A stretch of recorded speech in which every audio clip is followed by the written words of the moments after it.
Uncle Unlimited!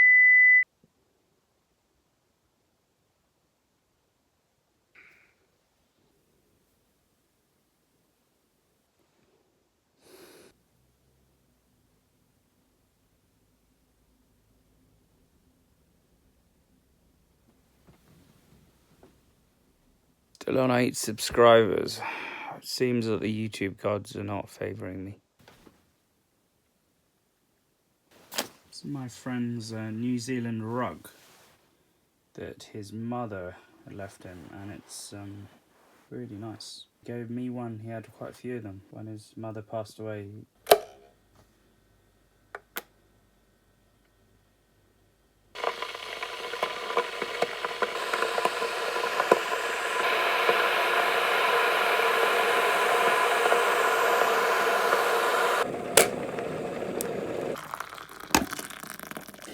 Keeps popping up, this bit. I don't know why. I think I was just in a phase of when I just reminiscing about how I did my work experience at school. And I was at work experience at school, and my friend's dad, no one really wanted to give us work experience. My dad couldn't do us work experience. Well, he didn't offer to do work experience, and me and this other guy, Robert, were kind of left kind of alone. And you know, Robert was physically challenged somewhat, so no one really took on. So I remember a friend of mine, his dad ran a garage. They actually invited us to hang out there, and we ended up in, and before that I think I did it and another one, and we went to this electronics place. It was really cool. And they used to have this coffee machine at the electronics place, and it had creamer in it. So you could have this kind of whipped coffee, and it was just so nice. Whipped coffee, so nice. So I just had this hankering for that whipped coffee in those machines and those little plastic cups. And like you get in garages when you have at MOT and you have that whipped coffee, and it's just super, super nice. So this mug needs cleaning, man. You like hold on to coffees when you got like a phone in your hand, camera. I'm always spilling it. My hand is not as steady as it used to be. So I had a dream that I had a Bolex. I got this with it. Bought it a long time ago, and I got this, which is kind of cool. I've not really opened this up for ages, but look how beautiful this is. Like a proper leathery kind of thing. Ooh, that's nice. Ooh. Oh, this is really nice, isn't it? Let's take a look. This is kind of beautiful. It's like a really long, I think it's like a Kern Paliad. So that's pretty good. It's a 5.6. Is it f4? Yeah, f4. It goes down to an aperture of f4, which means it's not super fast, but it's a zoom, I think, isn't it? It's a zoom lens? No, it's not. It's a 150. Wow. That's like a telescopic lens, 150. So on the Bolex, you can shoot this like kind of quite far away. Looks kind of cool, doesn't it? As a lens, and it goes on the Bolex. Very nice. It's great condition as well. Beautiful. Get that detail of inside. Look how beautiful that inside is. Can you see? They just don't make stuff like this these days, do they? This is in the 1950s. This set. And that's my sound panels, kind of similar colour. See? You could just carry this on your shoulder as well. Isn't that nice? I found this chap. Maybe he'll help us get monetized, eh? Help us out, mate. Found this. It's a cool little light. Indie film gear we can have fun with. And then, now that I've sold all my fancy gear out of necessity, we kind of can go through and see what we still need and what we still don't need. There's a little clip there in my gear room. It came with this, so this is just really cool, and it's a case, leather case, bit dusty. Ooh, and look, it's got this, which I believe is a light meter. Is it? Beautiful. Movie meter. And I bought this ages ago. I never really... I think it was almost 10 years ago now. About 9 years ago I bought this off eBay. So we have this, which is like a guide to the Bolex. Teaches you how to use it, I guess. The official kind of paperwork, I suppose, yeah. So, is it all in German? I think so. Might get my friend to help me with that. So that's that. Look how beautiful this inside of this case is. I mean, they just don't make stuff like this anymore. Can you see? So this is all soft, velvety. It's beautiful, really nice. Let me put the paperwork back in there, perhaps. I mean, just this is just so incredibly beautiful. So incredibly beautiful. It's got like a little kind of bits here. You got like a little sort of thing that opens here, which is really nice. Got space here. You got another one. Can you just hear it?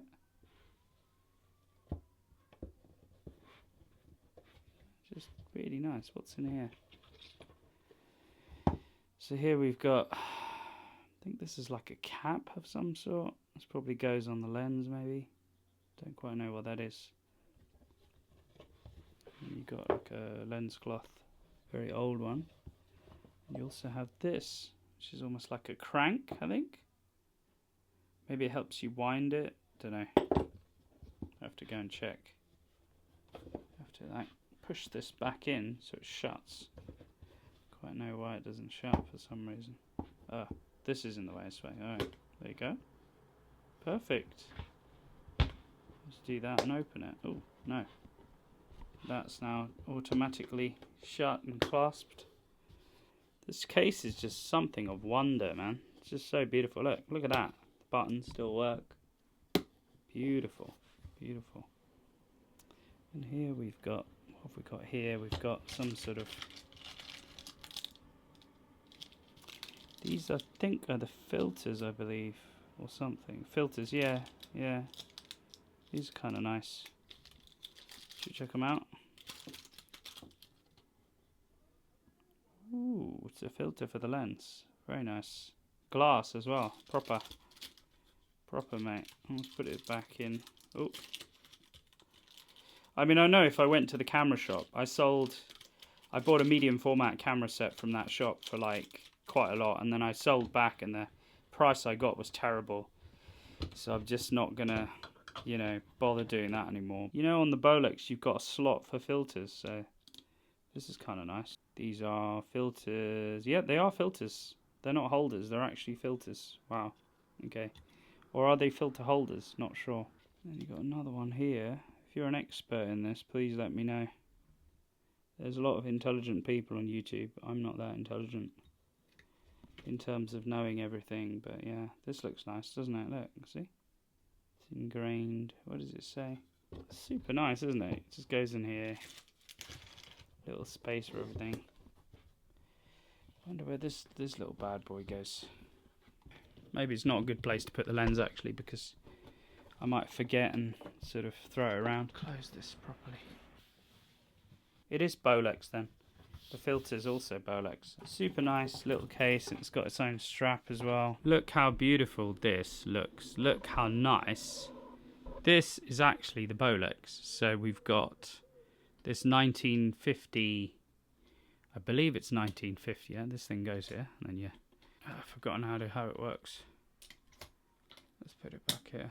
I think it's a reflex because this is fixed, so you can't take this off. That means it's a reflex. 3 different lenses. We've got the, this is an f1.4, a 25mm lens. Cap off it? No, it's kind of hard to get the cap off. Hold on, is it a screw-on cap? Yeah, it is a screw-on, but it's like a 16mm, which is super nice too. Super nice for shooting. Because you had the 150 we looked at earlier, and then we've got this bad boy, which is, I believe, must be like a 90 or something. Let's have a look. Yeah, this is a 75. This is a portrait lens.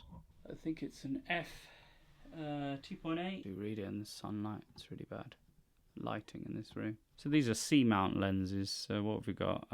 We've got, it goes down to, oh, 1.5. No, got it wrong. Sorry, that's the actual... That's focus, right? Yeah, so this is the aperture, f2.8. 2.8 is still decent. A 1.8 and a 1.4. This is more than enough, I would say. The side kind of focusing thing. If you look through there, can you see? I think you can see, can't you? Yeah, see, it says 25. And you can change that 25 for different... So there's a wheel here where you change it to... Can you see? I don't... You change it, yeah. Goes to 35, 50, 75... 100, 150. That's cool. Let's bring it back to 25 that we had it on. Does it also have 16? Yeah, fantastic. Got a few of these lenses. I haven't got all of them. We haven't got 50 and all that. We could probably go out and buy more of them that way. That's it. This thing comes off. And I don't want to take this out, but this is the sort of the spool where you put the film in here and then you spool it through here and then it goes into here. Things that hold the film and then expose through. This is the main gate where the film lens is. I don't want to mess around with this. So anyway, these are things that are built like tanks. You got various things here that I have no idea. But I do remember using this a while ago and then I forgot how it works. So the Bolex is also very loud. The other issue is when you shoot it, you can't really sync. It doesn't always shoot consistently. So you kind of need a motor that sort of you plug on the side. I don't know if this one you can do it because it's so old. This is like, I think it's 54 or 56, which makes it about 70 years old, which is crazy if you think about it. Older than most people have been alive, or their parents or their grandparents have been alive. So anyway, this thing, you can put a crystal motor on the side and then it can run properly at 24 frames. Then when you sync sound... because it doesn't have a sound thing on here, obviously. But the motor enables you to sync sound, and sometimes it doesn't always shoot 24 properly. So as a result, the sound will be off. Yeah, and you have to do ADR or whatever in post. So I don't know how Chris Nolan did it, actually, because he actually shot his first film, The Following, which is on YouTube. Go and check it out.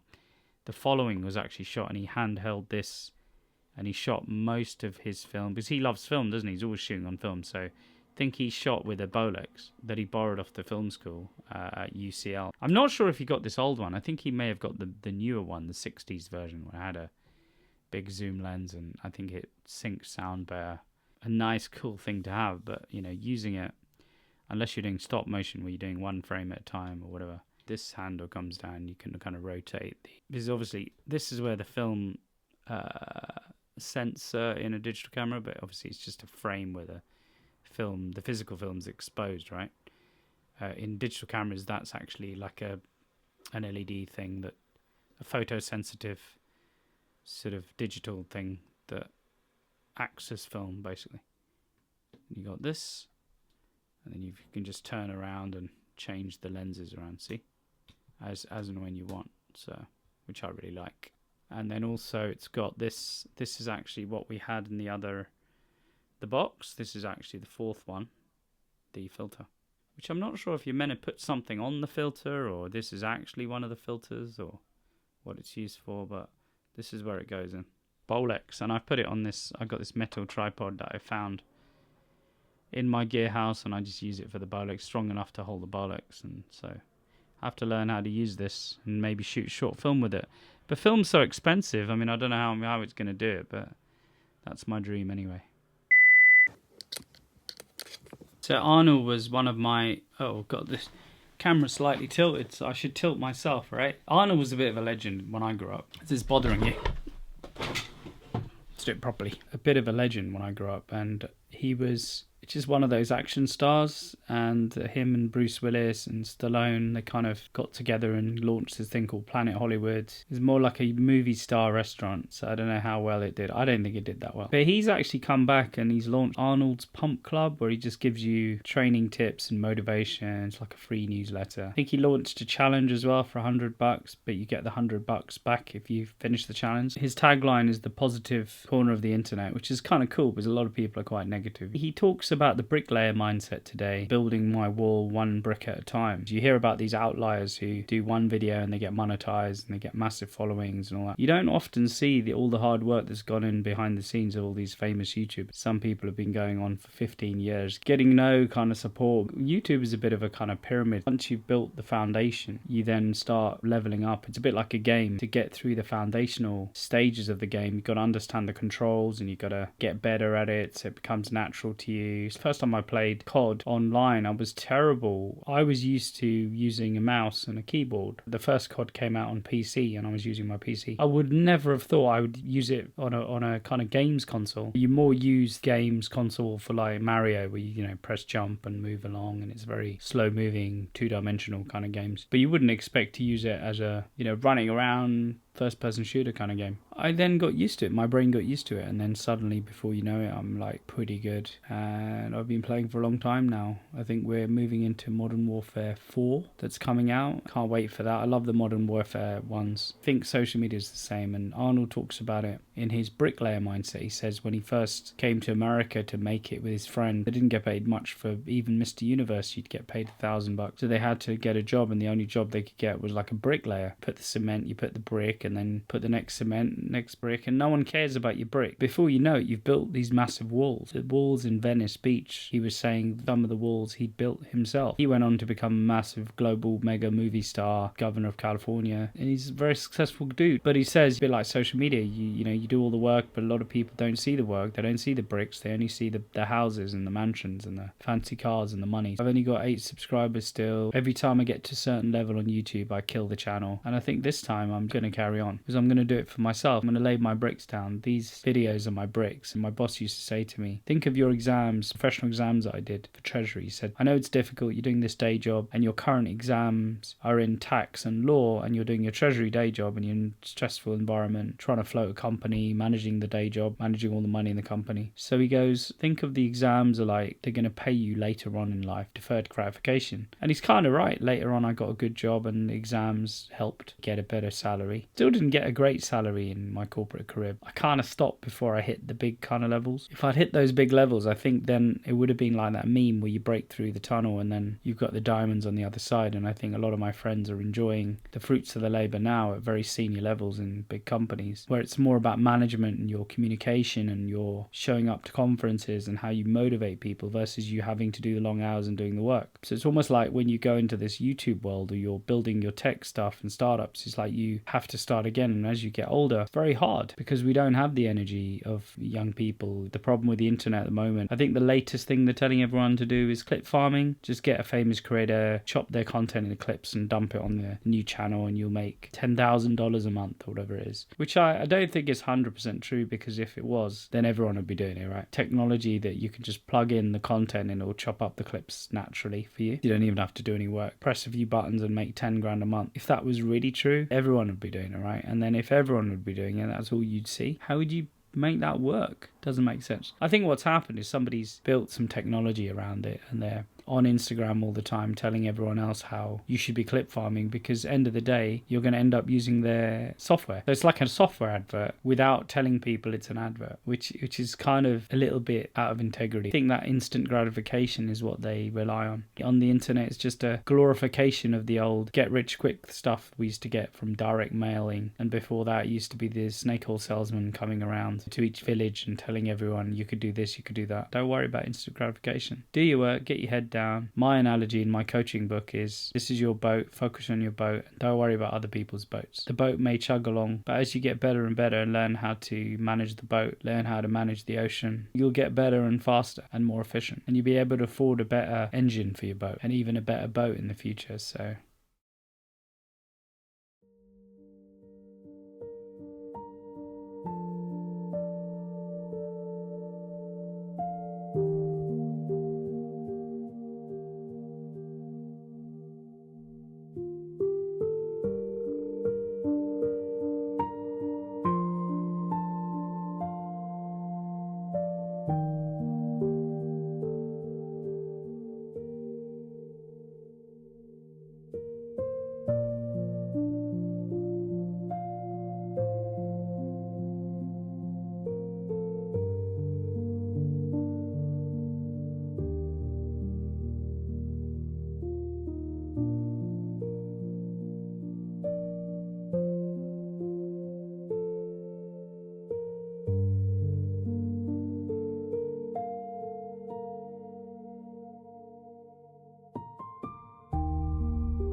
In a bustling city, a young man worked in the back room of a master clockmaker's workshop. Every day, whilst other craftsmen, his friends, built tables, forged tools, or built houses and took home gold and praise, the young man sat over a tiny wheel of steel. Using a microscopic hand file, he spent weeks smoothing the teeth of a single clock gear. He grew impatient as he watched his former friends set up shops and earned titles and bragged about their rapid promotions in town. "Master," he said, laying down his eyeglass, "my peers are already called masters of their trade. They've built whole wagons and houses, whilst I've spent 2 months filing 12 tiny teeth onto a single gear that no one will ever see. When will I earn my credentials? When do I get to build the whole clock?" The old master, who had built timepieces for sea captains and astronomers from around the world, didn't stop and carried on calmly working. "A house can be off by an inch and it still stands," he said quietly. "A wagon can wobble and it still rolls. But a clock that loses 2 seconds an hour is useless to a ship navigating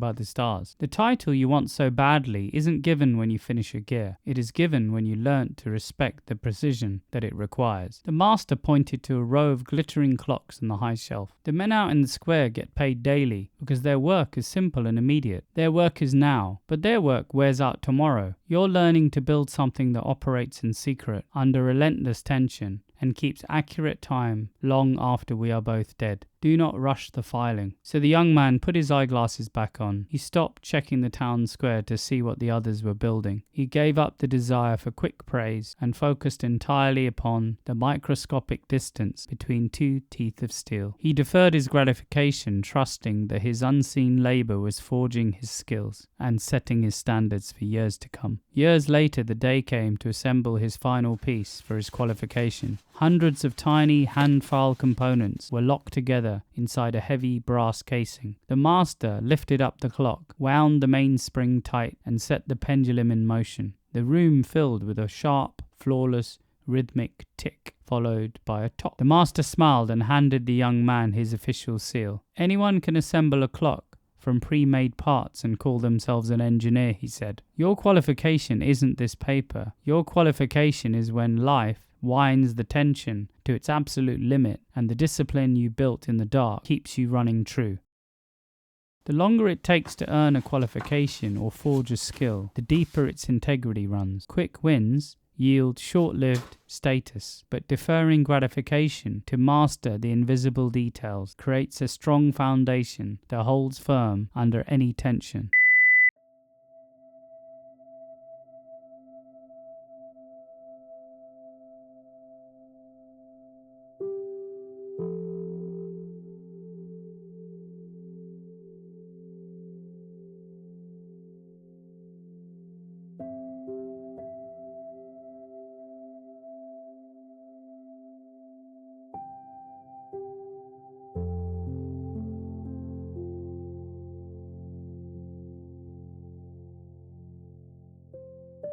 And his 9-year-old brother to rebuild it, a job they said was impossible. It took them a year and a half, but they did it. And he said, "Now don't you ever tell me it's something that you can't do." You don't try to build a wall. You don't set out to build a wall. You don't say, "I'm going to build the biggest, baddest, greatest wall that's ever been built." You don't start there. You say, "I'm going to lay this brick as perfectly as a brick can be laid." And you do that every single day, and soon you have a wall.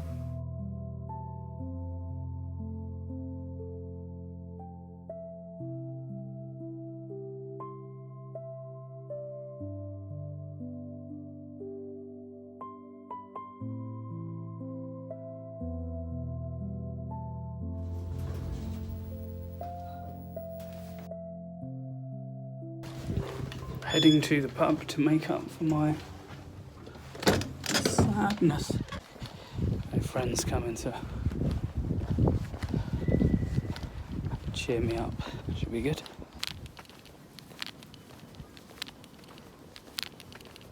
These are my old shoes. Falling apart, but they're very comfortable. Look how incredibly nice it is today. Just trying to record this and my friends keep calling me crazy. Trying to get her to come here, but she doesn't want to. So it's cool, right? It's such a cool pub.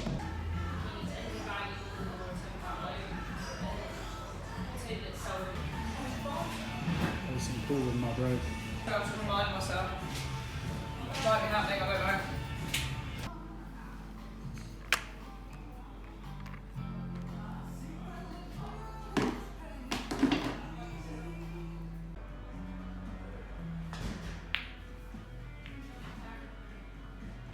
So I beat my friend in pool. I think it was 4-1, and we bet 100 quid on it, and he gave me this. He reckons it's worth more than 100 quid. Yeah, it's being generous. 5,000. Madagascar. So, in the comments, let me know. Madagascar. I think I'm being fleeced, mate. I'm being fleeced. 5,000. It's a great bar. Come and check it out. They have tribute bands here, the biggest pub for tribute bands. These guys have just opened. Come and check it out. Lovely, friendly people in St Albans near the station. We also do this bake thing as well that you can have, which is really cool. If you don't want to know. It's really cool. And I've got the veggie one. Check it out.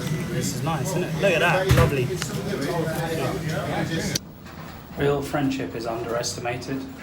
So my friend brought me out for a few drinks and bought me food, played pool. What a great guy, you know. Known him all my life, mostly. My university friend, and that's what I always say. Friendship is about what people do, not what they say.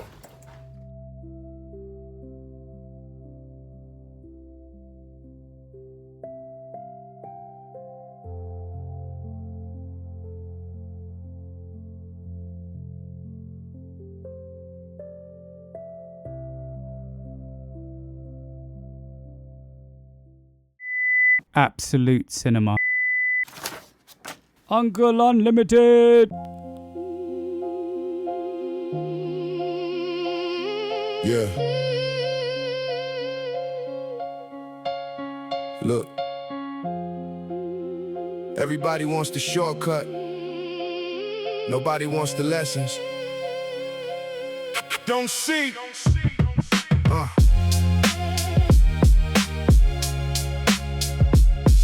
Yeah.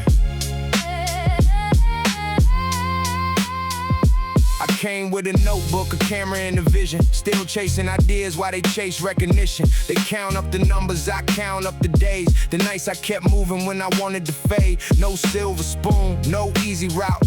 Had to figure things out when the lights went out. Oh, so young mind, still sharp with the pen. Lost a few battles, came back again. I seen friends change when the road got rough. Seen big talk disappear when it got tough. Life gives lessons, it don't give receipts. Every scar got a story, every loss got a beat. I'm not here claiming I got it all solved. I'm just another man trying to evolve. Still asking questions, still breaking ground. Still building worlds when nobody's around. Don't see, don't stop. Still moving through the static. Don't see, don't stop. Still chasing something magic. No need for permission. No need for applause.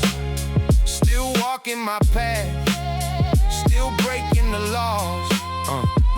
I don't follow waves, I create my own tide. Got a head full of thoughts that I keep inside. They said be realistic, I heard stay small. Funny how the smallest voices talk the most of all. I made mistakes, I made some bad calls. Pick myself up from some serious falls. No perfect story, no polished image, just real life scars and a little bit of wisdom. The game keeps changing, I study the moves. Learn from the losses, adjust and improve. I don't need diamonds, I don't need fame. I just want something that remembers my name. See, don't stop. Still moving through the static. See, don't stop. Still chasing something magic. Time is the teacher, patience the weapon. Every wrong turn was another direction. Everybody searching for somebody to blame. I was searching for a reason to stay in the game. The world gets loud, I listen for silence. The noise gets heavy, I move with guidance. Sometimes you step back just to see clear. Sometimes the biggest moves happen in fear. I got old stories and new ambitions. Past experiences, future missions. The clock keeps ticking, but I don't panic. Still got fire underneath this planet. So here's to the dreamers, the ones who persist, the ones who keep going when they're not on the list, the ones building something nobody sees, the ones planting roots in impossible dreams. No shortcuts, no gimmicks, no pretending, just another chapter still ascending. Unsee, don't stop, yeah, still here, still building.